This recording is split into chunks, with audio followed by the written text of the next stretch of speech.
studio. Beri salam kepada Ibu. Assalamualaikum warahmatullahi wabarakatuh. Oke, silakan duduk. Waalaikumsalam warahmatullahi wabarakatuh. Oke, untuk mulai pembelajaran kita pada hari ini, ada baiknya kita berdoa. Silakan Sidik pimpin doa, Nak. Mari teman-teman, sebelum kita memulai pelajaran, marilah kita berdoa menurut ajaran kita masing-masing. Berdoa dimulai.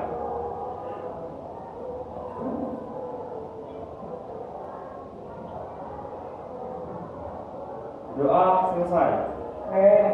Ibu absen dulu ya. Oke. Anis ada? David? Ada. Oke. Elsa? Nadia? Oke. Vicky? Keisha? Valida? Nabila? Sakit. Kita doakan supaya cepat sembuh ya. Amin. Miri? Hadir Bu. Novi? Hadir Bu. Rangga? Ada sedikit motivasi yang akan Ibu berikan pada kalian, yaitu majada wajada. Ada yang tahu artinya? Tidak? Oke. Apabila kamu bersungguh-sungguh, maka kamu akan meraih kesuksesan.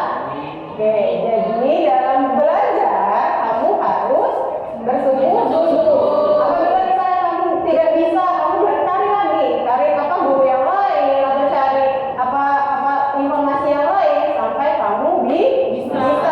Ya, oke. Ada yang masih ingat pembelajaran minggu lalu? Oke, Diri silakan. Pembelajaran yang lalu mengenai pengertian konflik dan faktor penyebab terjadinya konflik. Oke, ada yang menambahkan? Oke, silakan, Novi. Yaitu konflik menurut Gilin adalah proses sosial di mana individu ataupun kelompok mencapai tujuan mereka secara langsung, menentang pihak lain dengan cara kekerasan. Oke, ada lagi? Ada Bu, Oke, silakan jadi. penyebab konflik menurut Sarjono Sukanto, yaitu yang pertama, perbedaan perasaan dan pendirian antar individu atau kelompok. Yang kedua, sifat prasangka antara kebudayaan antar masyarakat. Yang ketiga, perbedaan kepentingan dalam bidang ekonomi, sosial, dan budaya. Dan yang keempat, perubahan nilai-nilai sosial dalam masyarakat. Oke, kemarin kalian sudah belajar tentang pengertian konflik, bentuknya ya, pengertiannya penyebabnya ya. Sekarang kita akan belajar tentang bentuk-bentuk konflik, ya. Adapun tujuan pembelajaran kita pada hari ini yaitu menganalisis faktor penyebab konflik sosial. Yang kedua, merumuskan upaya penyelesaian konflik. Itu ya. Kita tadi bilang kan masuk ke bentuk-bentuk konflik. Kalian bisa lihat buku paket kalian. Bentuk konflik yang pertama adalah, oke, siapa bisa? Konflik yang pertama apa? Ayo. Ya, konflik individu. Oke, benar nggak? Konflik individu ya. Oke, bisa kasih contoh konflik individu nggak? Bisa Bu. Silakan ini. Contohnya seperti tadi saya dimarah oleh orang tua saya karena berebut remote TV dengan adik saya. Terjadilah konflik. Itu konflik dengan antar individu. Ada di konflik individu itu apa sih pengertiannya? Siapa bisa jelaskan? Silakan Novi. Konflik individu yaitu konflik yang terjadi karena dilakukan oleh perorangan yang terjadi dari antar individu dengan individu lain. Oke, benar ya. Oke, paham konflik individu nah? Oke, sekarang kita ke konflik yang kedua. Konflik yang kedua apa?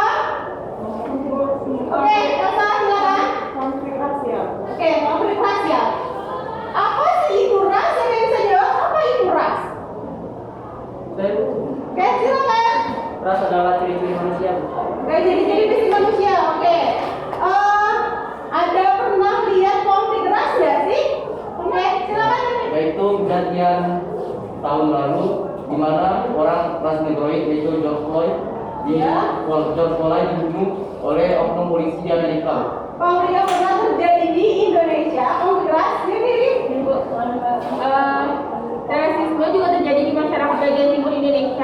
di mana masih banyak masyarakat kita yang menganggap kulit putih itu kulit superior. Di masyarakat Indonesia ini masih banyak yang menganggap bahwa kulit putih itu superior. Jadi bagaimanapun bentuk orang itu ciptaan Allah. Kalau kalian menghina orang, timbang lah, fitting lah gitu ya, berarti kalian menghina ciptaan Allah.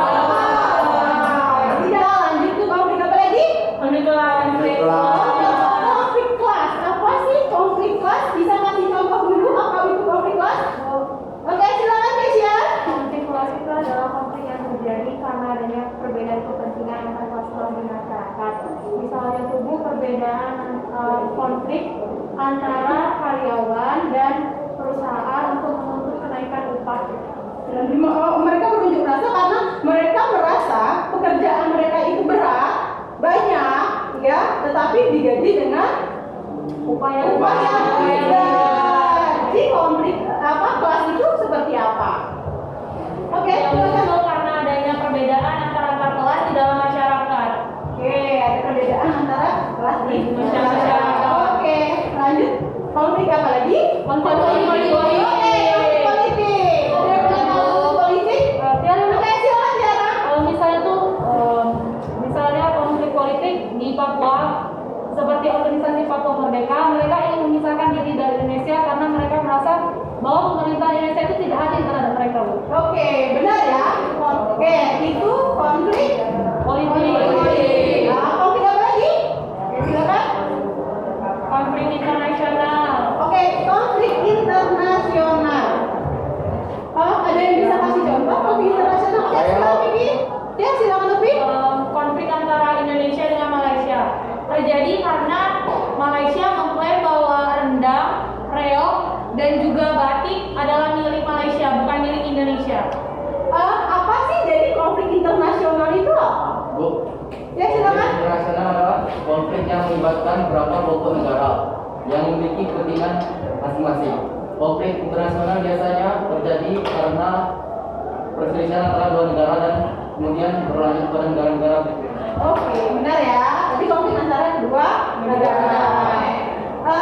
Sekarang Ibu mau bentuk kalian ke beberapa kelompok, ya. Ibu bentuk kalian 3 kelompok. Ini nanti Ibu kasih LKPD-nya. Tugasnya, oke, kalian analisis konflik yang ada di LKPD, ya.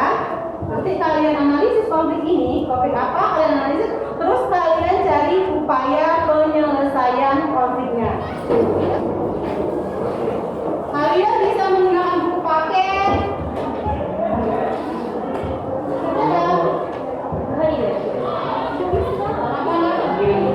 Upaya penyelesaian seperti apa?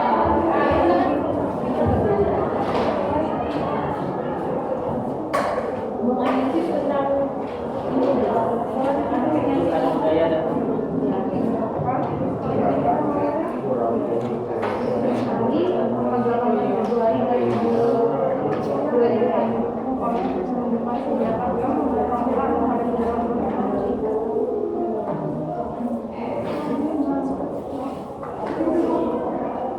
Kami akan membahas tentang rasisme.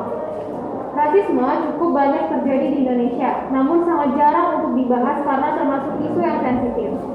Perlakuan rasis layaknya sudah mengakar dalam budaya dan sejarah Indonesia dengan bentuk kekerasan fisik dan psikis. Baiklah, kami akan masuk ke penyebab dari rasisme. Menurut kelompok kami, penyebabnya adalah yang ilmiah. Penyebab rasisme yang paling sering terjadi karena keputusan kebijakan pemerintah, termasuk di Indonesia. Hal tersebut dipengaruhi oleh keotoriteran dari pemimpin dalam pemerintah. Sekarang kelompok 2, silakan maju. Gerakan Aceh Merdeka atau GAM adalah gerakan separatisme bersenjata yang bertujuan agar Aceh terlepas dari Negara Kesatuan Republik Indonesia. Permasalahan ini timbul karena perbedaan pendapat tentang hukum Islam, ketidakpuasan atas distribusi sumber daya alam Aceh, dan peningkatan jumlah orang Jawa di Aceh. Lanjut kelompok 3, silakan.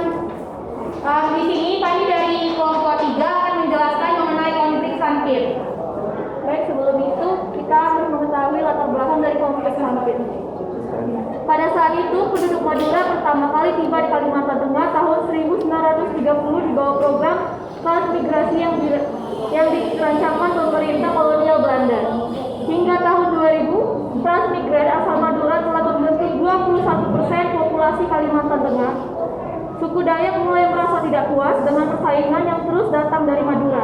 Hukum baru juga telah memungkinkan warga Madura memperoleh kontrol terhadap banyak industri komersial di provinsi tersebut, seperti perkayuan, penambangan, dan perkebunan. Ada yang bisa memberi kesimpulan pada pembelajaran hari ini? Silakan Tiara. Pada hari ini kita sudah belajar mengenai bentuk-bentuk konflik, yaitu konflik antar individu, konflik antar kelas, politik, dan juga konflik internasional. Oke, konflik itu pasti ada, tapi bagaimana kita mencari solusinya? Permasalahan itu pasti ada, tapi bagaimana kita jangan pernah cari siapa yang salah, tapi cari penyelesaian solusinya. Paham? Oke, untuk Ibu seberapa jauh kamu memahami pelajaran hari ini, Ibu kasih tugas evaluasi ya. Oke, semua bukunya tolong disimpan. Kerjakan ya.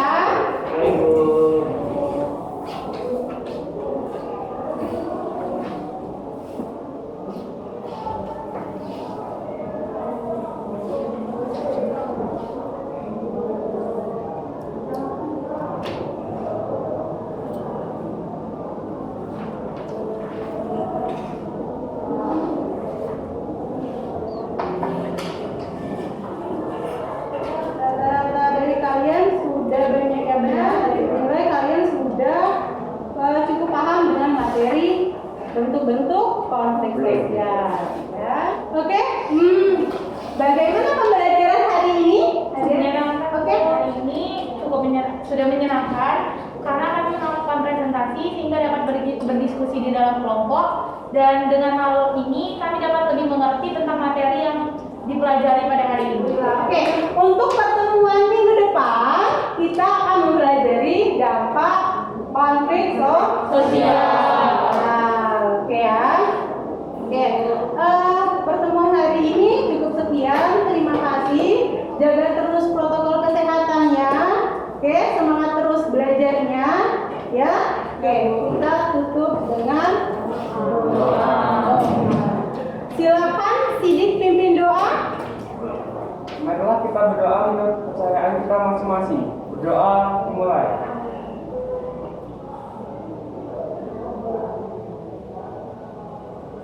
Doa selesai. Bersedia.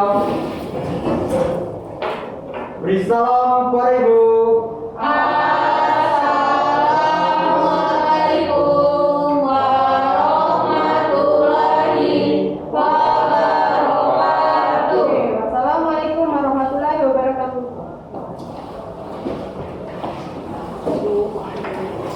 Kasih bro. Oke.